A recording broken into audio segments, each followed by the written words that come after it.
લાડકડી charitable ટ્રસ્ટના જગુબા Gohil staff જે છે એ સ્ટાફ લગભગ અત્યારે 350 થી 400 સુધીની અંદાજિત સ્ટાફ હશે. તો એ સ્ટાફની અંદર તમે આખું કઈ રીતે મેનેજ કરો છો? આખી 342 જણાની અમારી ટીમ છે. તો આખી ટીમનો કોઈ મેનેજમેન્ટ થતું પણ જોઈએ એવું નથી થતું. આમાં તમે જે લાડકડી ચેરિટેબલ ટ્રસ્ટમાં પણ તમે પ્રમુખ તરીકે સ્થાપક તરીકે રહો છો, સાથે સાથે ક્ષત્રિય રાજપૂત સમાજના એક આગેવાન જોવા જઈએ તો વડીલ તરીકે સ્થાનાંતર પ્રાપ્ત. તમે એક ક્ષત્રિય રાજપૂત સમાજના વડીલ તરીકે લાડકડી ચેરિટેબલ ટ્રસ્ટના પ્રમુખ તરીકે શું સંદેશો આપો છો? ને લઈને સાહેબ હું એક સંદેશો આપવા માંગુ છું.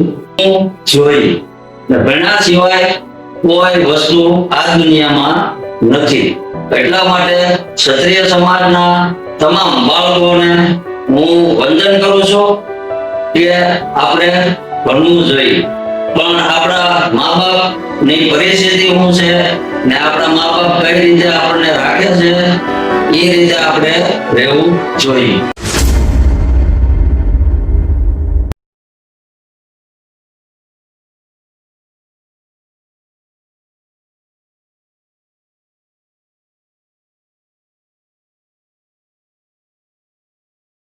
નમસ્તે દર્શક મિત્રો, હું છું આપનો કલ્પેશ સોલંકી.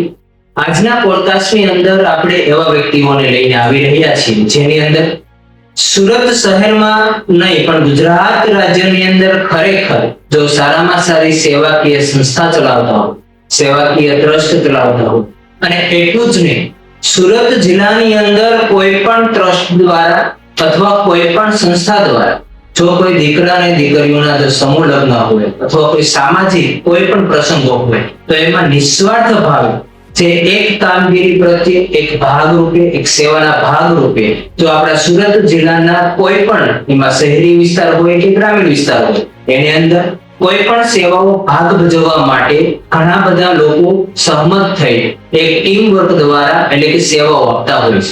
આ સેવાના માધ્યમથી અલગ અલગ પ્રકારના જે ન થેવા આપણે કહીએ ને કે કોઈ પણ વસ્તુઓ કરવા પાછળ ઘણા ખરા લોકોનો સાથ સહકાર હોય છે. એવું જ એક આપણી પાસે સારામાં સારું બેસ્ટ ઉદાહરણ જો લઈને આવી રહ્યા હોય તો એવી આપણી યુટ્યુબ ચેનલ એટલે કે કલ્પેશ સોલંકી યુટ્યુબ ચેનલ પર લાવી રહ્યા છે એવા વ્યક્તિ જે પ્રેરણાદાયી અને પ્લસ અનુભવી એવા વ્યક્તિઓ કે જે આ ફિલ્ડ વર્કમાં ઘણા ખરા લોકો એના ઉપરથી માર્ગદર્શન મેળવી પ્રેરણારૂપ રૂપે એમાંથી શીખવે છે અને શીખવાડે છે. એવા આપણી પાસે અત્યારે હાલમાં એવા વ્યક્તિ તજજ્ઞ એવા વ્યક્તિઓ જો હોય તો એ છે જગુબા ગોહિલ ઉર્ફે એટલે કે જેડી ગોહિલ સાહેબ. આપણી વચ્ચે ઉપસ્થિત એવા લાડકડી ચેરિટેબલ ટ્રસ્ટ એક નિસ્વાર્થ રૂપે જે ભાગમાં સેવાઓ આપી રહ્યા છે એવા આ લાડકડી ચેરિટેબલ ટ્રસ્ટના જગદીશભાઈ ગોહિલ ઉર્ફે એટલે કે જગુબા ગોહિલ આપણી સમક્ષ અહીંયા ઉપસ્થિત છે. નમસ્કાર, જય માતાજી જગુભાઈ ગોહિલ. આ વ્યક્તિ ખરેખર એવા વ્યક્તિઓ છે કે જેની પાછળ ટોટલ 350 ની ટીમ એની સાથે કામગીરી કરી રહી છે અને એના ઉપરથી ખાસ આપણે આ પોડકાસ્ટની અંદર ઘણી બધી વસ્તુઓ એની પાસેથી આપણે મેળવવાની છે. આ ટ્રસ્ટનો પાછળનો મંતવ્ય શું, આનું રીઝન શું છે કે આ ટ્રસ્ટ કામગીરી કરી રહી છે અને આ ટ્રસ્ટમાં કેવી સેવાઓ આપે છે અને પાછળ શું સંદેશો આપવા જઈ રહ્યા છે એની વાત આપણે આજે આ પોડકાસ્ટની અંદર કરી રહ્યા છીએ. નમસ્તે જગુબા ગોહિલ. નમસ્કાર. આપણે ટૂંકમાં દર્શક મિત્રોને પરિચય આપવો હોય તો તમારો ટૂંકમાં થોડો પરિચય મને દર્શાવો. પરિચય, મારું નામ જગુબા ભીખાજી ગોહિલ છે. મારું ગામ મોઠા છે, તાલુકો ઉના, જિલ્લો ગીર સોમનાથ. ત્યારે 1982 ની સાલમાં હું સુરતમાં આવેલો હતો. જગુબા, આ જે તમે કામગીરી કરી રહ્યા છો ત્યાં સુરતની અંદર એ ખરેખર કઈ પ્રકારની કામગીરી છે તમારા ટ્રસ્ટમાં, લાડકડી સેવા ટ્રસ્ટમાં? હવે એ એક લાડકડી સેવા ચેરિટેબલ ટ્રસ્ટ લઈને અમે આવ્યા હતા 8/12/2012. ત્યારે અમારે એક આપણા સુરતના એવા એક ભામાસા કે સુરતના એક મોટા ઉદ્યોગપતિ કે તેમનું નામ મહેશભાઈ સવાણી સાહેબ છે. એકવાર એનો મેસેજ એવો આવ્યો કે ભાઈ જિંદગીમાં તમને ભગવાને જો મનુષ્ય અવતાર આપ્યો હોય તો સારું કામ કરી લેવું જોઈએ. આવો એક એનો મહેશભાઈ વિસવાણી સાહેબનો મેસેજ આવ્યો. PP Savani group. પછી અમને ઓફિસે બોલાવવામાં આવ્યા. અમે 7-8-10 જણા ઓફિસે ગયા. પછી મહેશભાઈ અમને એક સલાહ આપી કે ભાઈ તમે સારું કામ કરો એમ. એટલે અમે પછી કે આપણે તો એને કહેવાનું શું હતું કે ભાઈ સાહેબ અમે શું કરી, અમે તો ખાલી રચના કલાકાર થઈ, હીરા ગમવા જાય, અમારું ઘર અમે ધીમે ધીમે ચલાવતા હોય, 10-15 હજાર નું કામ કરતા હોય, તો એમાં અમે શું કરીએ. એટલે ત્યારે મહેશભાઈ વિસવાણી સાહેબે એવું કીધું કે ભાઈ તમે કામ પૈસા વાળા પૈસા આપી દે છે, પણ જે મેનેજમેન્ટ કરવું એ બહુ અઘરું હોય છે. ને તમે મારે જે દીકરીઓના મા બાપ વગેરેની દીકરીઓના મેરેજ કરવાના છે તો એમાં તમે મને સપોર્ટ કરો. ત્યારે મેં મહેશભાઈ સવાણી સાહેબને એવું કીધું કે ભાઈ અમારી પાસે શું હોય તે અમે સપોર્ટ કરી. ત્યારે એને હસતા હસતા ઊભા થઈ ગયા હતા. તો મહેશભાઈ સવાણી સાહેબે કીધું કે ભાઈ એ તો ભગવાનની અમારે દયા છે, એ કાંઈ કોઈ જરૂર નથી, પણ અમને મદદ કરો. ત્યારે આપણે એને કહેવામાં આવ્યું હતું કે ભાઈ જે કાંઈ અમારી પાસે છે એ તમને અમે આપશું 100%. મહેનત માગી લો. ત્યારથી અમે 8/12/2012 થી મહેશભાઈ સવાણી સાહેબ ની જે સલાહ ને એને અમને જે કાંઈ સલાહ સૂચન આપ્યું ને સાચી દિશા અમને બતાવી, એ સાચી દિશામાં લઈ જવા વાળા મહેશભાઈ વી સવાણી સાહેબને હું ખૂબ ખૂબ અભિનંદન પાઠવું છું. ને આજ પણ અમે સેવા કરીએ છીએ. ને મહેશભાઈ વી સવાણી સાહેબે એવું કીધું કે ભાઈ આપણે સેવા કરો તો વિના મૂલ્યે કરો, આવું આપણને સલાહ આપી. તો આજ પણ અમે 17 થી 18 સંસ્થાની અંદર અમે સેવા કરીએ છીએ. તો એમાં અમે ક્યારેય કોઈ સંસ્થા પાસેથી 1 રૂપિયો લીધો નથી. શું વાત છે. ને વિના મૂલ્યે અમે સેવા કરીએ છીએ ને વિના મૂલ્યે અમે હજી પણ સેવા કરતા જઈએ છીએ. તો અમારા મનની અંદર અમારા એક ટ્રસ્ટી કે 12 થી 13 ટ્રસ્ટી મેન છે ને એને નીચે 10 ટ્રસ્ટી અમે થાપેલા છે જે આખી ટીમનું મેનેજમેન્ટ કરવાનું છે. તો એમાં અમે નક્કી કર્યું કે ભાઈ આપણે મહેશભાઈ કીધું એવું આપણે કામ કરી. પછી અમે એક શેરીનું નાખું, ત્યાં અમારે એક જયસુખભાઈ ભંડેરી મારા ખાસ મિત્ર, 40 વર્ષ અમારે એક મિત્રતા ચલાવી રહ્યા છે ને આજ પણ અમે સાથે છીએ. એટલે અમે બધા એક શેરીના નાકે ભેળા છે કે ભાઈ આપણે મહેશભાઈ સવાણી સાહેબે આપણને જે સલાહ આપી એમાં કંઈક વિચારા જેવું છે. એટલે ત્યારથી અમે એક ઝુંબેશ ઉઠાવ્યો કે ભાઈ હવે આપણે આ કામ કરવું છે. હવે આજથી આપણે એક શપથ લઈએ કે હવે પછી આપણે દીકરીઓના નામે સેવા કરવાની છે. એટલે દીકરીઓના નામે સેવા કરવાનું અમે ચાલુ કર્યું. ત્યારે અમે એક 10 જણાની ટીમ બનાવી. પછી એમ કરતા કરતા અમારી ટીમમાં વધતા ગયા. પછી અમે 10 જણાએ બેસીને એવો વિચાર કર્યો કે આપણે આપણી પાસે કઈ છે નહીં, આપણે તો રચના કલાકાર છીએ, 10-15 હજારનું કામ કરતા હોય, એમાં ઘર ચલાવવાનું હોય, ત્યાર પછી એમાં આપણે ઘર ચલાવવામાંથી પણ કઈ વધતું ન હોય, એટલે આપણે બેન દીકરીને કઈ આપી શકતા ન હોય. પછી એમાંથી અમે વિચાર કર્યો કે ભાઈ આપણે બેન દીકરીને આપી શકતા નથી, પણ જે બેન દીકરીને મા બાપ વગેરે બેન દીકરીઓને જે પરણાવે છે એની સંસ્થા પાસેથી પણ આપણે દીકરીના નામે લેવાનું આવતું પણ નથી. અમે નથી જઈ શકતા કે નથી અમે લઈ શકતા. વિના મૂલ્યે અમે સેવા કરી છે. તો સાવ નિસ્વાર્થ ભાવે આપણી સંસ્થાએ તેનું યોગદાન આપી રહી છે. તો આમાં ઘણા ખરા પ્રશ્નો એવા ઉદ્ભવે છે કે એવડું મોટું જે તમારી સંસ્થાનું નામ અત્યારે સુરત મૂક્યું છે, એક રૂપિયો તમે નથી લખ્યા હતા કે નથી તમે આપતા. કોઈ વસ્તુ નહીં. તો એમાં તમારો જે સ્ટાફ જે છે એ સ્ટાફ લગભગ અત્યારે 350 થી લઈને 400 સુધીની અંદાજિત એટલો સ્ટાફ હશે. તો એ સ્ટાફની અંદર તમે આખું કઈ રીતે મેનેજ કરો છો? આ જ્યારે નાનકડી ચેરિટેબલ ટ્રસ્ટમાં જ્યારે તમારું યોગદાન જે વસ્તુનું હોય અને કોઈ પણ જગ્યાએ તમારે જવાનું હોય તો આ બધું મેનેજ કઈ રીતે કરી શકો? અમારી ટીમની જે 13 ટ્રસ્ટી છે, તો ટ્રસ્ટીની નીચે 10 ટ્રસ્ટી બીજા અમે ઉમેરવાનું કારણ એક હતું કે આખી 342 જણાની અમારી ટીમ છે. તો આખી ટીમનો કોઈ મેનેજમેન્ટ થતું પણ જોઈએ એવું નતું થતું. અમે પેલા 10 ટ્રસ્ટી 11 ટ્રસ્ટી અમે ટીમની અંદર બનાવેલા.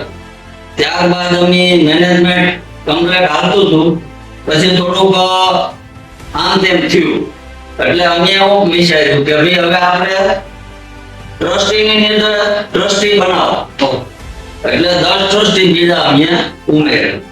એનું કારણ છે કે ટીમનું મેનેજમેન્ટ કરવાનું. પછી અમારે એકવાર એવો બનાવ બન્યો કે ભાઈ અમારે ટીમની અંદર થોડું કુશંકા થવા માંડી. એટલે અમે ટીમની અંદર એક સર્વે કરી. સર્વે કરતા કહેતા કે ભાઈ આવું કેમ આમ થાય છે?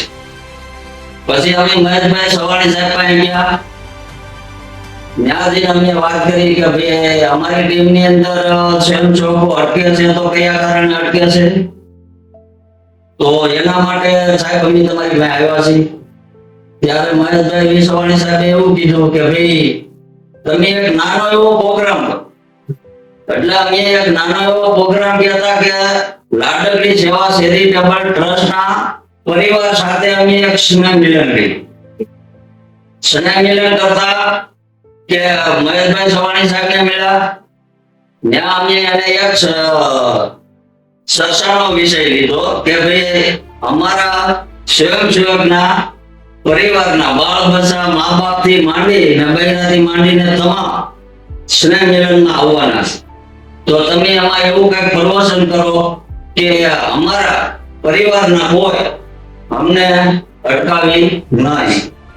એટલે એના માટે મહેશભાઈ સવાણી સાહેબ પાસે અમે માર્ગદર્શન આવું લીધું. ત્યાર પછી અમે કાનજીભાઈ ભાલાળા સાહેબને પણ કંકોત્રી આપવા ગયા. તો કાનજીભાઈ ભાલાળા સાહેબ પાસે પણ અમે આવું એક સલાહ સૂચન લીધું કે ભાઈ અમારી ટીમની અંદર આવું થાય તો આનું શું કરવું. એટલે કાનજીભાઈ ભાલાળા સાહેબે અમને એવું કીધું કે ભાઈ હું તમારા સ્નેહ મિલનમાં આવી. ત્યારે કાનજીભાઈ ભાલાળા સાહેબ પણ આવ્યા, મહેશભાઈ સવાણી સાહેબ પણ આવ્યા, એમાં બાપુજી પણ આવ્યા. તમામ એણે જ્યારે પ્રવચન કર્યું અમારા લાડકડી સેવા ચેરિટેબલ ટ્રસ્ટના તમામ પરિવાર વચ્ચે એક એવું પ્રવચન કર્યું. ત્યારથી પછી અમારી ટીમ ફર્સ્ટ ક્લાસ પાછી આવવા માંડી. એટલે કે એટલી બધી યુનિક તમે જે કામગીરી કરી રહ્યા છો, ક્યાંક ને ક્યાંક આવી વ્યવસ્થા તંત્રમાં અડચણ આવતી હતી તો એ આપણે આયોજન મુજબ કામગીરી કરવી. હવે જે વસ્તુ તમે આ દ્રષ્ટિની અંદર જણાવી દીધું છે, તો ખરેખર આ પેઢીથી તમને અંદરથી એવું આભાસિત થયું હતું કે પછી વચ્ચે કોઈ એવા લૂંટણ આવ્યા છે કે મારે સેવા કરવી છે? નહીં, એ એક અમારું લક્ષ્ય શરૂઆત થઈ 8/12/2012 થી શરૂઆત થઈ.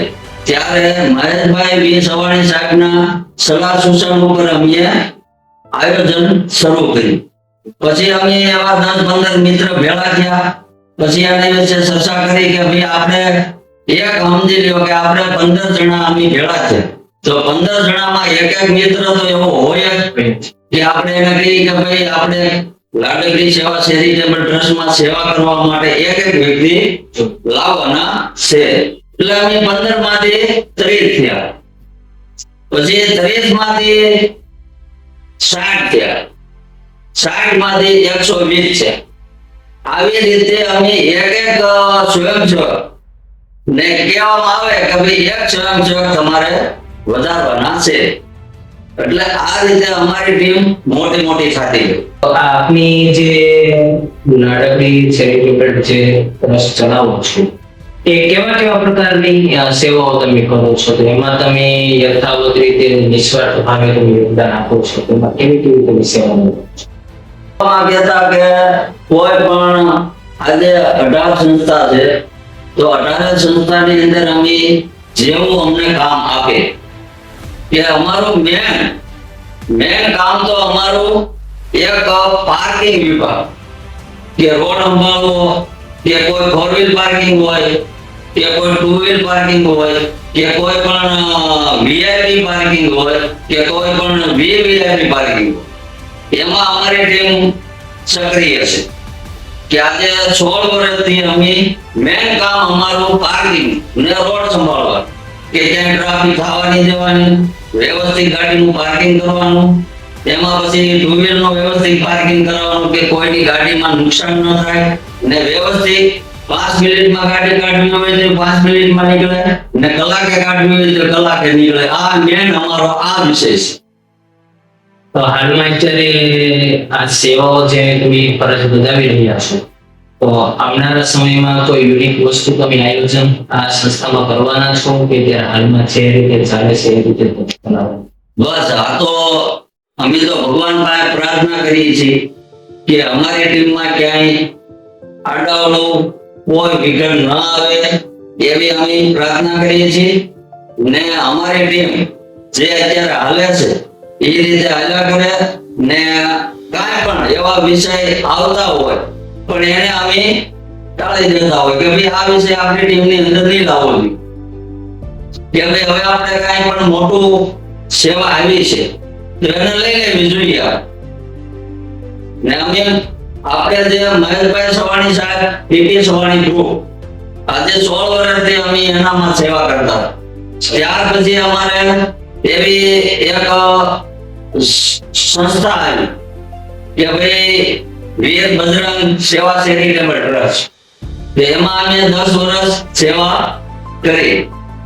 ઓકે, તો હાલની અંદર અપડેટ અનુસાર જોવા જઈએ તો આવનારા સમયની અંદર કોઈ એવી સુવિધાઓ તમે પૂરી પાડવાના નાનકડી ચેરિટેબલ ટ્રસ્ટમાં કે અવનવા અત્યારે હાલમાં જો કે પાર્કિંગ સમિતિમાં તમે લગભગ સુરતમાં તમારા સંસ્થા સિવાય બીજા કોઈને ઇન્વોલ્વ કરતા પણ?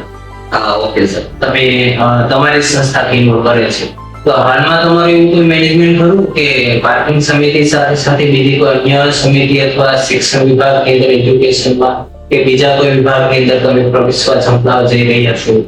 જો અમારે કોઈ બી સંસ્થાની અંદર આમંત્રણ આવતા હોય તો એવડા લોકો અમને એમ કહેતા હોય કે ભાઈ તમે પાર્કિંગ વિભાગમાં સેવા આપો છો તો તમારે હારે કોઈ બીજી ટીમ રહે તો કેમ થશે?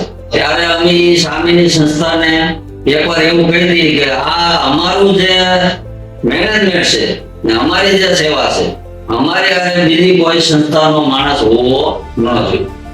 બસ અમે તમારું મેનેજમેન્ટ કરી દેવું, એમાં ખીલી કટ્યા તો એ જવાબદારી અમારી છે. હવે અત્યારે હાલમાં જે લગભગ તમારી પાસે 350 સ્ટાફ છે, એ બધા જ જે તમારી પાસે જે સ્ટાફ છે એ સ્ટાફનું મેન હેન્ડલ કઈ રીતે તમે કરો છો? એનું મેન હેન્ડલ આજે અમારે 11 ટ્રસ્ટી છે. આજે હું નાનકડી સેવા ચેરિટેબલ ટ્રસ્ટનો પ્રમુખ છું. આ જે 11-12 ટ્રસ્ટી છે, આખી ટીમની જવાબદારી એની માથે હોય છે. તો અમે ઉપપ્રમુખ ને પ્રમુખ આજે અમે 16 વર્ષ થયા, તો આજ સુધી અમને 2 વ્યક્તિને કોઈ ટ્રસ્ટી કે કોઈ સ્વયંસેવક, હું સ્વયંસેવક બોલું છું પણ હું લાડકડી સેવા ચેરિટેબલ ટ્રસ્ટના પરિવાર બોલું છું. એ મારા ભાઈઓ છે. 350 સ્વયંસેવક બોલું છું પણ એને હું મારું પરિવાર સમજીને હું આ કામગીરી કરું છું. સરસ. અને હાલની અંદર તમે જે સેવાઓ બજાવી રહ્યા છો, લગભગ મોસ્ટ ઓફ તમારા ટ્રસ્ટને દર રવિવારે જ તમારી કામગીરી હોય છે કે મંડે ટુ સેટરડે એટલે કે વર્કઆઉટ હોય અને સન્ડે અલગ અલગ પ્રકારના કાર્યક્રમો બજાવતા હોય. તો એમાં ક્યારેક પરિવાર દ્વારા કોઈ એવું સપોર્ટિંગ સિસ્ટમ કરી કે પછી આમાં કે વાટાઘાટો થતી હોય કે દર રવિવારે તમારો કામગીરી ભારે જ હોય, તમારા ફેમિલી તમે ટાઈમ ને એવું બધું આપી શકો કે કઈ રીતે તમારું સપોર્ટિંગ કઈ રીતે છે પરિવાર?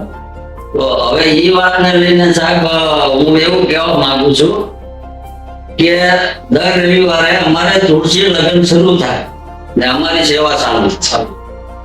ત્યાંથી માંડીને ચોથા મહિના સુધી અમારી નેટ સેવા હાલતી હોય છે, એટલે કોઈ રવિવાર ખાલી હોય નહીં. પછી અમે 342 જણા લાડકડી સેવા ચેરિટેબલ ટ્રસ્ટના પરિવારના ભાઈઓ, તો એને હું લઈને આવું છું. તો અમે એક સેવાકીય એક દિવસ અગાઉ મેસેજ નાખતા હોય, પછી મારે એવું લાગે તો ઓડિયો પણ નાખવો પડતો હોય છે. તો એને લઈને આખી ટીમ જેને કામ હોય એ એવું લખીને મોકલે કે ભાઈ આજે હું નહીં આવી, મારે કામ છે. પછી કોઈ ફેમિલીમાં બહાર જવું હોય તો એને આવવાનું હોય. પણ અમે 200 જણા કમ્પ્લીટ તૈયાર હોય કે 200 જણા ફરજિયાત સેવામાં આવે ને આવે. આજે 150 જણા તમે માઇનસ કરો કે આલો 150 જણા આજકાલ નથી, તો ઓલા રવિવારે ઓમાંથી 150 નો આવે તો ઓલા 150 પાછા આવી જાય. એટલે ફરજિયાત 200 જણાની ટીમ અમારી ઓલરેડી તૈયાર જ હોય. હવે બીજું એ કે જગુભા, આ વિચાર તમને જે આવેલો ત્યારે ખરેખર એ સમયમાં લાડકની ચેરિટેબલ ટ્રસ્ટ કામગીરી કરતી હતી કે હાલમાં તાજેતરમાં જ આ બધી વસ્તુ કામગીરી કરે? કે સૌથી વધુ મહત્વનું છે કે આ ટ્રસ્ટનું નામ કોરોના પછી વધારે ગુંજ્યું છે. તો કોરોના પહેલા આ ટ્રસ્ટ શું કામ કરતું? કોરોના પહેલા ત્યારે અમારી કોઈ સંસ્થા નથી. એવું અમે 8/12/2012 થી આ સંસ્થાની સ્થાપના કરી ત્યારથી અમે સેવા કરતા હતા. પણ ઓલા નથી કહેતા કે ઓલા રેડિયા ઢોર દોડ્યા કરે એમ અમે દોડ્યા કરતા, પણ અમારી કોઈ સંસ્થાની સ્થાપના થઈ નથી. પછી એમાં અમને મહેશભાઈ સવાણી સાહેબે સપોર્ટ કર્યો કે ભાઈ તમે આમને એમ દોડ્યા કરો તો તમને કોણ ઓળખે. ત્યારે જ્યાં જાવ ત્યાં કોણ પૂછે કે ભાઈ આ ટીમ કોણ? તો કે આ ટીમ તો જગુ બાપુની છે, બસ હાલ. પછી મહેશભાઈ સવાણી સાહેબને અમે વાત કરી કે હું કરું. તો મહેશભાઈ સવાણી સાહેબે કે તમે એક ટ્રસ્ટ બનાવો ને ટ્રસ્ટની સ્થાપના કરો ને ટ્રસ્ટનું નામ પણ કાંઈક રાખો. ત્યાર પછી અમને મહેશભાઈ સવાણી સાહેબે એક લાડકડી નામ આપ્યું કે તમે દીકરીઓના નામે સેવા કરવા જાઓ છો તો તમે એક લાડકડી સેવા ચેરિટેબલ ટ્રસ્ટ નામ રાખી ને આ સંસ્થાનું નામ રાખો ને ટ્રસ્ટ બનો. ત્યાર પછી અમારે ટ્રસ્ટ બન્યા પછી કાંઈક 7-8 વર્ષ જેવું થઈ ગયું છે. એ પેલા 7-8 વર્ષ અમે બસ આમ જ સેવા કરી. મીન્સ કે મોડ તમે 2012 થી કામગીરી કરો છો, પણ તે ટ્રસ્ટ નામથી જે સ્થાપના થઈ એ 7 વર્ષ પછીની આ બધી કામગીરી છે. Okay sir. હવે હાલમાં જે અત્યારે જેમ લોકો જે છે, હાલની જે યુવા પેઢી, એને તમે શું સંદેશો આપી રહ્યા છો આ ટ્રસ્ટમાં? જો હવે અમને જે સંદેશો આપ્યો એવા આજે મહેશભાઈ સવાણી સાહેબ આજે 54-55 દીકરીઓના એક પાલક પિતા બન્યા છે ને મા બાપ કેટલી દીકરીઓને મેરેજ કરાવ્યા છે ને આજે તમામ દીકરીઓ પપ્પા કહીને બોલાવતી હોય છે. તો આજે એને અમને સાચી દિશામાં લઈ ગયા છે.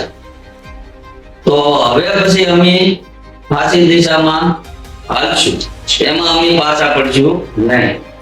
કારણ કે આજે અમે એને ગુરુ માની તોય ગણાય છે. બરાબર છે. મહેશભાઈ સવાણી સાહેબ અને કાનજીભાઈ ભાલાળા સાહેબ આ બેને અમે ભગવાન તરીકે માનીએ છીએ કે એનું ઋણ અમારી જિંદગી પૂરી થાય તો એનું ઋણ અમારામાંથી પૂરું નહીં. આવી દિશા અમને બતાવી છે. કારણ કે આ તો સેવા છે ને, સેવા કરવી એ બહુ અઘરી હોય છે. દાન કરવો દાન દઈ ને વ્યા જાય છે, એને તો સન્માન આવે મતલબ હોય છે ને અમારે કોઈ સન્માન આવે મતલબ નથી આવતો. ને અમને બધી સંસ્થાઓ એવું કે ભાઈ તમે 5 જણા સ્ટેજ ઉપર સન્માન લેવા માટે આવો, ત્યારે હું કોઈ પણ સંસ્થા હોય તો એને હું એવું કહેવા માંગુ છું કે ભાઈ અમે 5 જણાને સન્માન કરવું હોય તો અમારી આખી ટીમને સ્ટેજ ઉપર સન્માન કરો તો અમે આવે. આજ સુધી મારી નાટકડી સેવા ચેરિટેબલ ટ્રસ્ટ ને મુકેશ મેં ક્યારે સન્માન લીધું નથી. Very good. મીન્સ કે ભલે સ્થાપક થી લઈને પ્રમુખ તમે હોય પણ કામગીરી તો એ જે ટીમ વર્ક દ્વારા તમે કરો છો. Okay sir, very good. હવે હાલમાં તમે જે લાડકડી ચેરિટેબલ ટ્રસ્ટમાં પણ તમે પ્રમુખ તરીકે અને સ્થાપક તરીકે રહો છો, સાથે સાથે ક્ષત્રિય રાજપૂત સમાજના એક આગેવાન જોવા જઈએ તો એક વડીલ તરીકે પણ તમારું સ્થાન અત્યારે પ્રાપ્ત થયું છે. તો એમાં જે દીકરા અને દીકરીઓ હાલમાં જે અભ્યાસ કરે છે કોલેજમાં, સૌથી વધુમાં વધુ એવી દીકરીનો સંદેશ તમારે આપો કે જે 18 વર્ષથી લઈને 21 વર્ષ સુધીની જે દીકરીઓ અત્યારે હાલમાં અભ્યાસ કરે છે અને સાથે સાથે જે નવી જર્ની અત્યારે ચાલુ કરે છે, એમાં તમે એક ક્ષત્રિય રાજપૂત સમાજના વડીલ તરીકે નાડકડી ચેરિટેબલ ટ્રસ્ટના પ્રમુખ તરીકે તમે શું સંદેશો આપો છો? ને લઈને સાહેબ હું એક સંદેશો આપવા માંગુ છું કે ક્ષત્રિય સમાજને ઉનાકોડીના જાફરાબાદ આ 3 તાલુકાનું અહીંયા ઘણા વર્ષથી સંગઠન સારું એવું સંગઠન છે ને સંગઠન ચાલે છે ને એમાં મેં 30 વર્ષ સેવા આપી છે ને આજ પણ ઓલરેડી જ્યાં જ્યાં મારા ક્ષત્રિય સમાજને જરૂર પડે છે ત્યાં હજી હું આવી તકમાં ઊભો પણ રહું છું, કોઈ પણ કામ હોય ને ત્યાં પછી આજે સાહેબ કહેવા માંગે છે કે દીકરી દીકરા ભણતા હોય એના માટે હું સંદેશો આપો છું. તો એ એક સંદેશો આપવા માંગુ છું કે ભણવું જોઈએ. ભણ્યા સિવાય કોઈ વસ્તુ આ દુનિયામાં નથી. એટલા માટે ક્ષત્રિય સમાજના તમામ બાળકોને હું વંદન કરું છું કે આપણે ભણવું જોઈએ. પણ આપણા મા બાપની પરિસ્થિતિ શું છે ને આપણા મા બાપ કઈ રીતે આપણને રાખે છે એ રીતે આપણે રહેવું જોઈએ. મા બાપની સામે બોલવું પણ ન જોઈએ ને મા બાપની સામે વિરોધ પણ કરવો ન જોઈએ. આજે આગળ આવવું છે તો આપણે ભણ્યા વગર આગળ આવવાના નથી. આવો સંદેશો મારા ક્ષત્રિય સમાજના પરિવારને હું આપવા માંગુ છું. ઘણી ઘણી વસ્તુઓ આપણે દર્શક મિત્રો એવી જોતા હોઈએ છે કે અવનવી ઘણી બધી એવી પરિસ્થિતિઓ હોય, પરિસ્થિતિનો સામનો કરવા માટે ઘણા બધા લોકો એવા તત્પર ઉભા હોય. સાથે સાથે ઘણી બધી એવી મદદ પણ આપણે જોતી હોય કે મદદ કરવા માટે ઘણા 10 લોકો 10 માંથી 1 વ્યક્તિ મદદ કરે, 9 વ્યક્તિઓ સામે જોતા હોય છે. પણ અહીંયા ક્રિએટ કંઈક અલગ થાય છે. હાલમાં જે જગુભા ગોહિલ સાહેબે જે વસ્તુ આપણને મેસેજમાં જણાવ્યું છે કે કોઈ પણ વસ્તુઓ જ્યારે કામગીરી કરવાની હોય ને ત્યારે આગળ પાછળ વસ્તુ આપણે જોવાની ન હોય. સાથે સાથે આપણે એવી વસ્તુઓ કરવાની કે જો સેવામાં આપણે જંપલા હોય તો સેવા સાથે એક સાથ સહકાર અને સપોર્ટિંગ ટીમ પણ આપણી પાસે હોવી જોઈએ. એમાં આપણે જગુભા ગોહિલ સાથે આપણે જ્યારે વાર્તાલાપ જ્યારે કરેલી હોય ત્યારે એમાંથી ઘણી બધી વસ્તુઓના મોમેન્ટ આપણે અહીંયા જાણવા મળ્યા હોય કે ફોર એક્ઝામ્પલ આપણે કોઈ પણ વસ્તુઓ એક વખત જીદ પકડીને બેસી ગયા હોય ને એ વસ્તુ ઉપર તમે જ્યારે એ માર્ગ ઉપર તમે ચાલો ત્યારે એમાંથી ચાલતા ચાલતા એમાં ઘણા ખરા લોકો આપણામાં જોઈન્ટ થાય ને જોઈન્ટ થઈને એક સૌથી મોટામાં મોટું ટીમ વર્ક બને. ટીમ વર્ક સાથે સાથે આપણે કામગીરી કરીએ ત્યારે એ જ ટીમ વર્ક એટલે કે પરિવાર થઈ જાય. એવી વસ્તુ આપણે અહીંયા જગદીશ ગોહિલ એટલે કે જગુભા ગોહિલે આપણે ઘણો બધો સંદેશો આપેલો છે. ખાસ આ YouTube ની માધ્યમથી સૌથી વધુમાં વધુ જો સપોર્ટિંગ જો મેસેજ આપવાનો હોય તો સૌથી વધુમાં વધુ દીકરીઓ માટે છે. કેમ કે નામ જ કાપી છે લાડકડી ચેરિટેબલ ટ્રસ્ટ ઘણી બધી અવનવી પરિસ્થિતિઓ સાથે પણ એ કામગીરીઓ કરતી હોય છે. એક પાર્કિંગ વ્યવસ્થાથી લઈ અને અવડું મોટું જે પ્લેટફોર્મ ઊભું કર્યું છે એ પ્લેટફોર્મ થી આગળ એટલી 350 થી માંડીને 400 સુધીની જે ટીમ વર્ગ સાથે જ્યારે કામગીરી કરતી હોય તો એ કઈ નાની મોટી આ સંસ્થા ન ગણે. નિસ્વાર્થ ભાવે આ કામગીરી કરે છે તો ખરેખર, પણ આને ટીમ કઈ રીતે કરવી છે, એની વ્યવસ્થા કઈ રીતે કરવી છે, એ બધી જ વસ્તુનું આખું મેનેજમેન્ટ હોય છે. અને જો મેનેજમેન્ટ એકદમ સ્ટ્રેટેજી ઉપર એક સરળ રીતે એટલે કે સ્ટાન્ડર્ડ બેઝ ઉપરથી જે અહીંયા અલગ અલગ પ્રકારનું મેનેજમેન્ટ કરવામાં આવતું હોય તો પાર્કિંગ સમિતિની વ્યવસ્થા પણ સાચી દિશામાં ઓળખ આપે છે. અને અવનવા જે અલગ અલગ પ્રકારના જે સંસ્થાઓ દ્વારા જે કામગીરી સેવાકીય ચલાવે છે એમાં પણ જો હજી પણ કોન્ટેક્ટ ન હોય લાડકડી ચેરિટેબલ ટ્રસ્ટમાં તો નીચે ડિસ્ક્રિપ્શનમાં આપેલી તમામ એની ડિસ્ક્રિપ્શન લેખ જે છે એ લેખ એક વખત જરૂર વાંચી અને એમાં જે કોન્ટેક્ટ નંબર આપ્યો છે તો સંસ્થાની મુલાકાત પણ લો. અને એ સંસ્થાના જે પ્રમુખ પ્લસ જે ટીમ વર્ક સાથેની જે ટ્રસ્ટીગણ છે એ ટ્રસ્ટીઓનો પણ સંપર્ક કરી એમાંથી જો તમારું કોઈ પણ માર્ગદર્શન હોય તો માર્ગદર્શન તમને ચોક્કસપણે રાત દી 24 કલાક 7 દિવસમાં તમને પ્રાપ્ત થશે. એટલે કે અહીંયા આપણને એવી વસ્તુઓ મળે છે, શીખવા જાણવા મળે છે. અને પૂરેપૂરો જો પોડકાસ્ટ તમે સાંભળ્યો હોય એક વખત આ ચેનલને સબસ્ક્રાઇબ કરો, લાઈક કરો, શેર કરો. અને વિનંતી છે કે નેક્સ્ટ કોમેન્ટમાં એવી કોમેન્ટ કરો કે આપણે કેવા વ્યક્તિઓને લાવવાના છે. અને આવનારા સમયની અંદર 7 દિવસમાં બીજો પણ એક વિડીયો આપણે અપલોડ કરવાના છીએ. એમ આપણે સારામાં સારા બિઝનેસ કન્સલ્ટિંગના પ્રોગ્રામ સાથે અલગ અલગ પ્રકારનો પોડકાસ્ટ આપણે અહીંયા માધ્યમથી કરવાના છે. ત્યાં સુધી આપણે ફરીથી મુલાકાત કરીએ. જય હિન્દ, જય ભારત.